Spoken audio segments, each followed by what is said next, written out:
Hey guys, this is Comic Uno, and today I'm doing Comic Uno episode 260. And this is a show where I review all the comics I read this week in one show. We go worst pick of the week to best pick of the week and everything in between. So let's get started. This is my light week. I only had about 13 books, and I'm glad I was able to get this posted though. If it was a heavier week, I don't think I would have, because they have New York Comic Con all weekend. So I was able to read these books before that. So I was happy about it. So let's get into it. And number 13 for me is What If X-Men issue 1. Not a bad book. None of my books were bad this week. It just was something I wasn't as connected to. I didn't really read the story it was based on with Cable and the whole virus, so I just couldn't get into it. And I didn't really like the art changes in between. I understood the transitions it was going for, but I thought it was a little messy for me. So yeah, overall giving What If X-Men 2.5 stars, which is number 13. Moving on to number 12, which is Deathstroke issue 36. I moved this book digitally, and honestly has not been as good since the other Titans thing that they tried doing before the Deathstroke vs. Batman story arc. And it's trying to pick up the pieces from there, but it's been so long since we got that story, it's kind of weird to read it and feel a little disconnected to it. Also, don't quite care about Deathstroke being in Arkham Asylum. The only connection I really liked is that Rose is, people believe that she has like this mental illness because there's this person possessing her. And I guess that's an interesting connection to Deathstroke being in Arkham Asylum, which obviously has to do a lot with mental illness. So I thought that was interesting, but other than that, still not exactly where I want the series to be. That I've been picking up because I am a Rose fan. So giving this 2.5 stars. But the artwork, as always, is really solid and action-packed.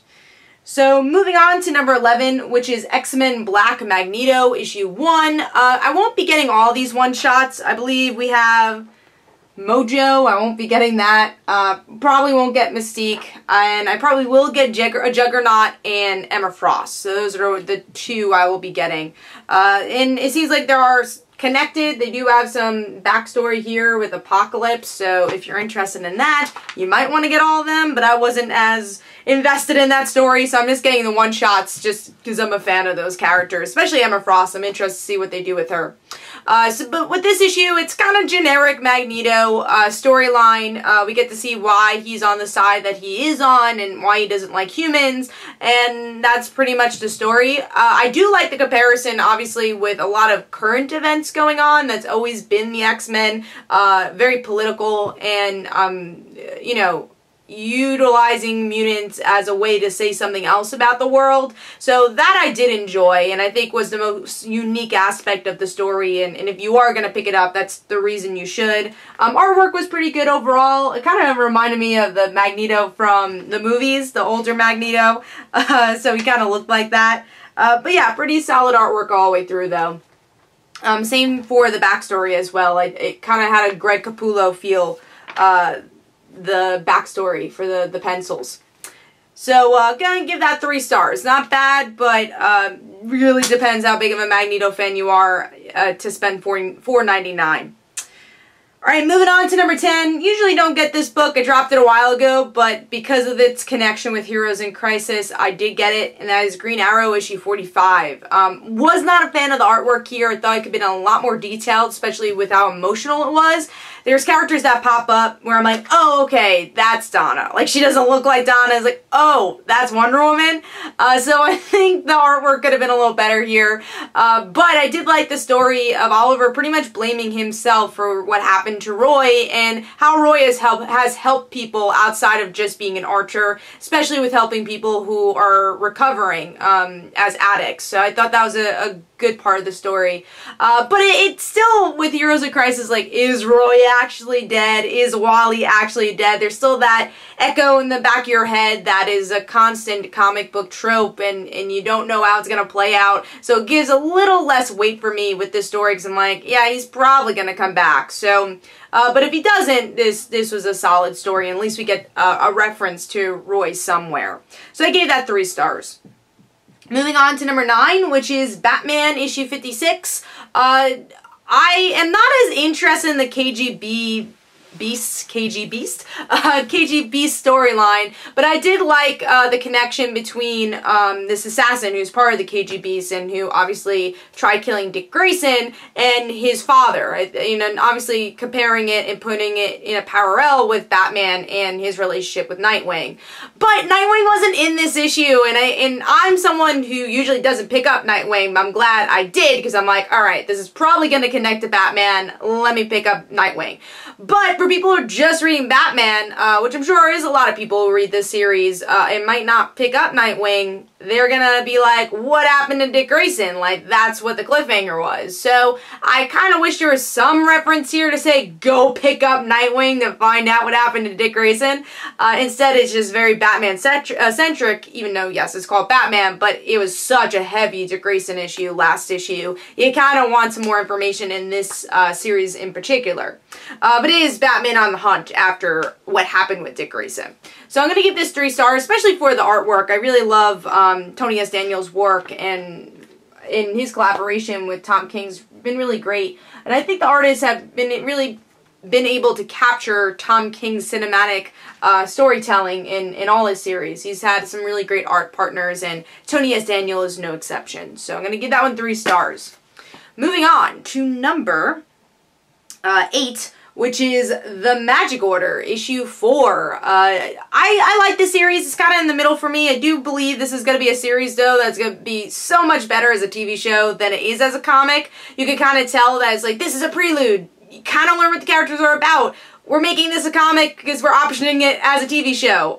Definitely has that feel more than like, no, this is a comic that we want to make a comic. It kind of feels more like a TV Bible than an actual comic, which I don't love, but it's still a solid book and, you know, a good prelude. And I do like the characters here. I like the focus on the kids, and I especially like, I guess he's the older brother, who had his own life, and now he's kind of finding his wizard side again. So I enjoyed that. I really like Cordelia's character. She always hooks me. I like that the beginning flashback with her as a kid and showing that she was a escape artist and talking to her grandfather was fun.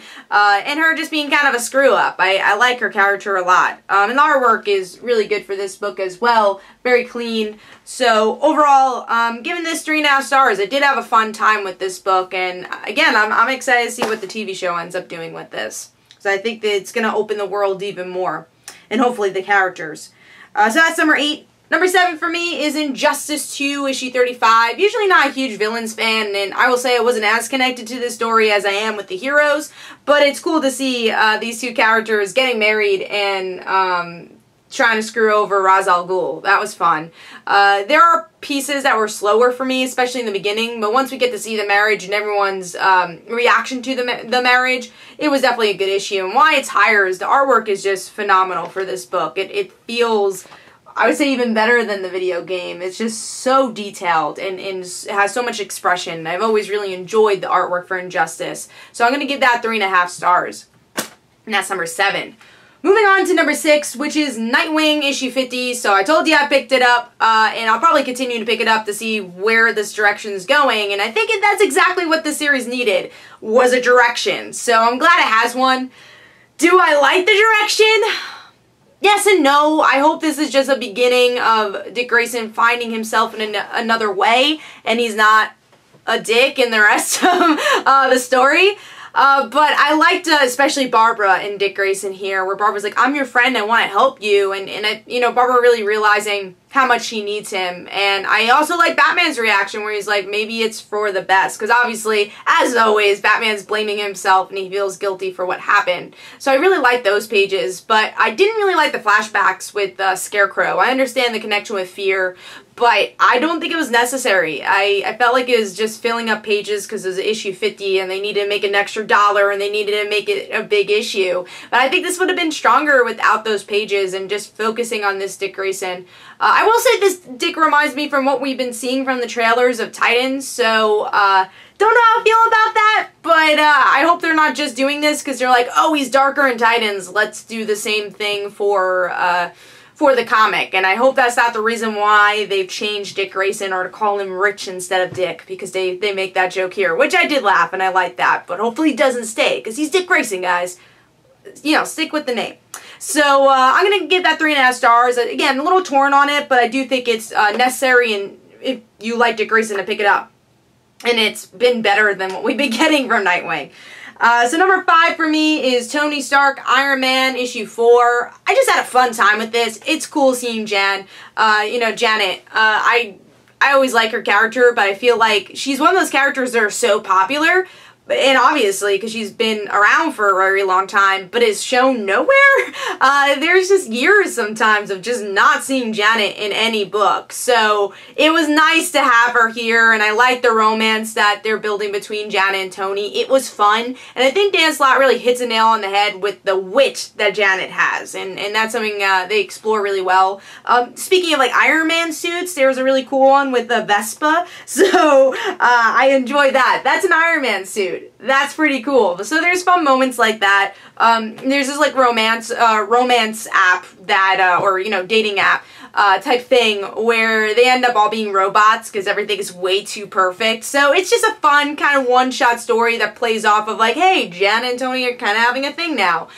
So I liked it. I do feel like there's areas there are really cluttered because of maybe some of the action in the middle and just a lot of characters in this series, but other than that, I think it's a fun issue. So I'm going to give this 3.5 stars, and as my number 5. I also like the cover, but I don't really understand why their lips are just like kind of touching each other, but not really kissing. That was a little weird, but I still do like the art.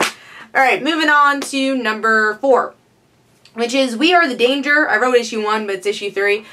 This, I think, comes out physically next week. I don't know. I was a little confused. I was able to get it on Comixology, so that's why I'm reviewing it this week. But I'll give a shout out to Brant. He's the one who reminded me about it, because usually I look through Midtown Comics after I look through, like, previews or, you know, the league of whatever that shows the comics. I usually do a couple weeks before to like check what I'm getting, and then the week of I check on Midtown, and Midtown didn't have We Are the Danger, but next week it does. But Comixology does have it. Weird releasing, but anyways, also it gets delayed a lot, this book. I love it, and I kind of wish I understood the schedule a little bit better though, but I'm glad I read it, and it's a fun issue. It's everything I really enjoyed about the first 2 issues. It just has a really fun flavor to the book, and a lot of cool genres kind of mixing.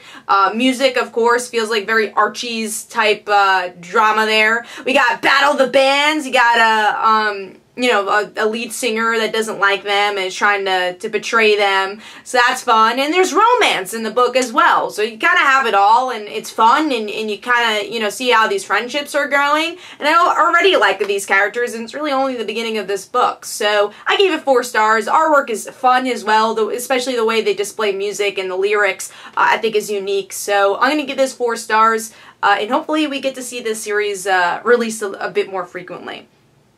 Alright, moving on to number 3, which is Blackbird issue 1, which I'll probably get the variant cover of that at New York Comic Con, which is why I didn't get the physical one.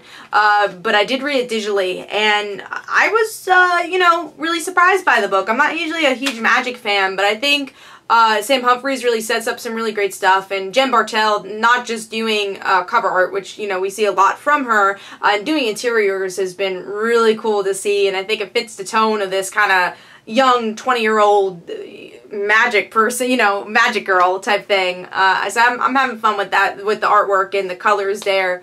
But yeah, going back to the story, it's about this girl who saw magic during this earthquake and kind of knew this earthquake was going to happen. And ever since, you know, life wasn't really good to her. She, her mom died, her dad cheated on her mom, and she doesn't seem like she has a lot of friends, and she's not really happy with her life, and she's living with her sister, who she doesn't really seem to like.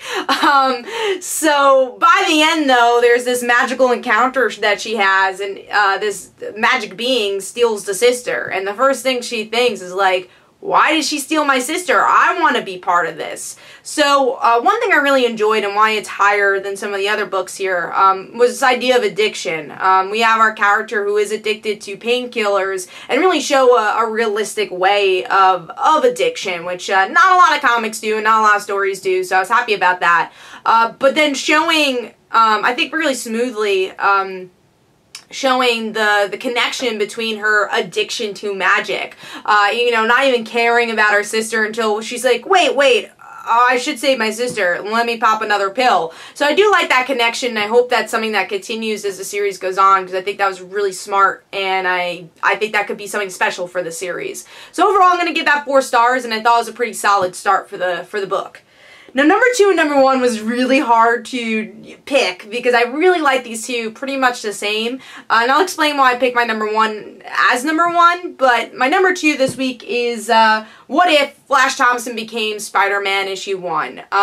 I think Flash Thompson is such an underrated character, and this year has been the year of Flash Thompson for me, or at least the emotional, gut-wrenching Flash Thompson stories you want.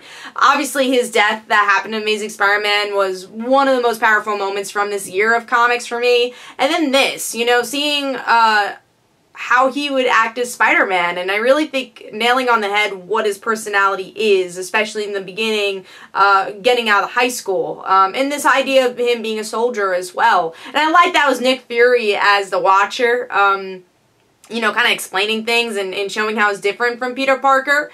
But it's Flash Thompson. He's brutal. He takes the punches that Peter wouldn't. And he doesn't have the sense of responsibility that Peter has, but in a different way. Not that he's like, oh, well, I need to kill people, you know? It's just that he's not as careful and doesn't think before he acts. And we get to see a really surprising moment here where Peter finds out that Flash is Spider-Man, and Flash, out of anger, punches him and kills him. And then I love this panel where Flash is like, I'm still a good person, I'm the hero.